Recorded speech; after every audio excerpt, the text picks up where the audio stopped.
Halo, Assalamualaikum warahmatullahi wabarakatuh. Shalom, Om Swastiastu, Namo Buddhaya, salam kebajikan. Izinkan saya memperkenalkan diri. Nama saya adalah Nathan dan ini adalah aksi nyata saya tentang merumuskan pemahaman bermakna untuk melengkapi kegiatan administrasi pada platform Merdeka Mengajar. Selamat menyaksikan buat Bapak Ibu guru sekalian. Jangan lupa like dan subscribe-nya ya.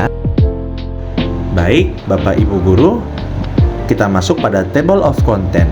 Ada 4 konten yang saya ambil, yaitu apa itu pemahaman bermakna. Di sini saya menjelaskan definisi pemahaman bermakna.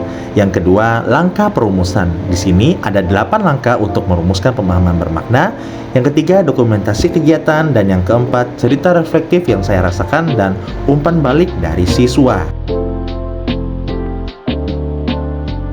Kita masuk pada bagian pertama, apa itu pemahaman bermakna?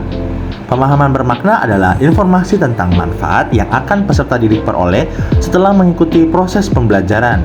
Manfaat tersebut akan diterapkannya pada kehidupannya sehari-hari atau pada masa depan dia saat dia bekerja atau bahkan saat dia ada di dalam lingkungan sosial bermasyarakat.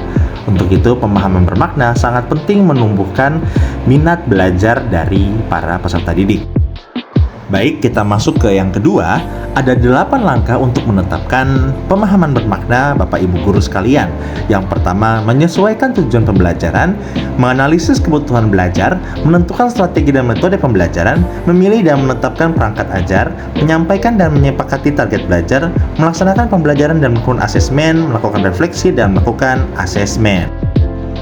Nah, yuk kita simak bersama-sama ya Bapak Ibu guru.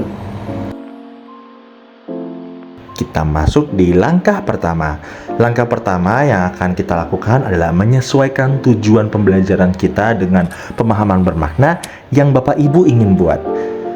Kita harus membuat pertanyaan seperti, apakah tujuan pembelajaran sudah kontekstual dengan lingkungan dan kehidupan sehari-hari? Dan apakah tujuan pembelajaran sudah sesuai dengan tahapan dan kebutuhan peserta didik?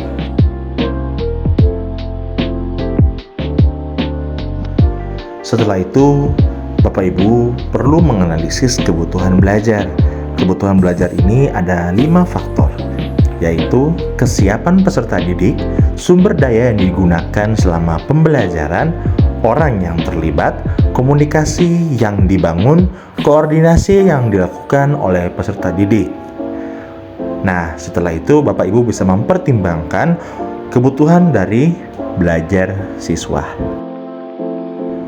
Langkah yang ketiga, Bapak Ibu perlu menentukan strategi dan metode pembelajaran yang akan digunakan. Pada tahap ini, guru harus memilih metode pengajaran dan konsep pedagogik yang akan digunakan saat menyusun pemahaman bermakna. Dan pendekatan yang dilakukan harus berorientasi pada kompetensi tujuan. Langkah berikutnya yaitu langkah keempat, memilih dan menetapkan perangkat ajar. Bapak Ibu perlu kreativitas untuk menciptakan kegiatan belajar yang menarik. Tentu Bapak Ibu dapat berkolaborasi dengan rekan sejawat Bapak Ibu sekalian untuk mengetahui kompetensi apa yang perlu ditingkatkan dan melakukan tanya jawab dengan peserta didik terkait masalah-masalah yang peserta didik hadapi sehari-hari. Nah, langkah kelima, menyampaikan dan menyepakati target belajar. Bapak Ibu guru sudah menentukan perangkat ajarnya, sekarang lanjut di menyampaikan dan menyepakati target belajar bersama peserta didik. Tahap ini, Bapak Ibu guru perlu memikirkan bagaimana cara membuat siswa memahami target-target yang ingin dicapai.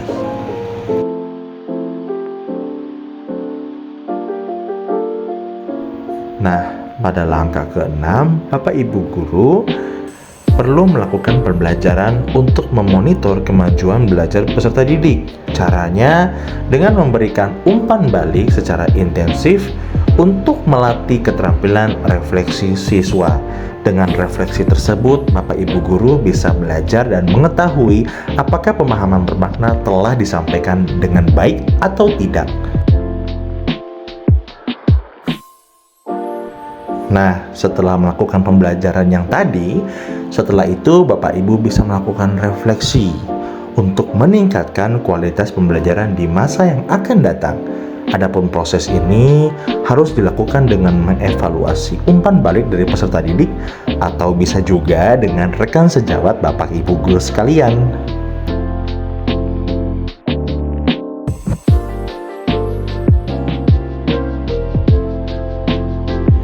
Nah, kita masuk pada tahap terakhir, yaitu Bapak Ibu guru perlu melakukan asesmen. Bapak Ibu guru melakukan asesmen ini dengan menyamakan persepsi terkait kriteria penilaian yang tepat dengan rekan sejawat Bapak Ibu guru sekalian, supaya Bapak Ibu guru bisa saling menilai dan menerima masukan jika dalam pembelajaran tersebut masih ada yang kurang atau ada yang perlu ditambahi. Nah, ini adalah dokumentasi kegiatan dari saya. Dokumentasi aksi nyata ini saya lakukan pada kelas 10 Geologi Pertambangan pada mata pelajaran Bahasa Jepang. Ya, saya mengampu mata pelajaran Bahasa Jepang. Saya menyampaikan pemahaman bermakna tentang jika kamu belajar Bahasa Jepang, kamu bisa pergi ke Jepang atau bisa mengikuti tes N5 dan lulus dengan nilai yang memuaskan. Nah, ini adalah cerita reflektif dan umpan balik dari siswa. Bapak Ibu guru bisa membaca dari slide ini. Di sini ada 4 siswa yang memberikan refleksinya kepada aksi nyata yang saya buatkan di kelas mereka. Silakan dibaca.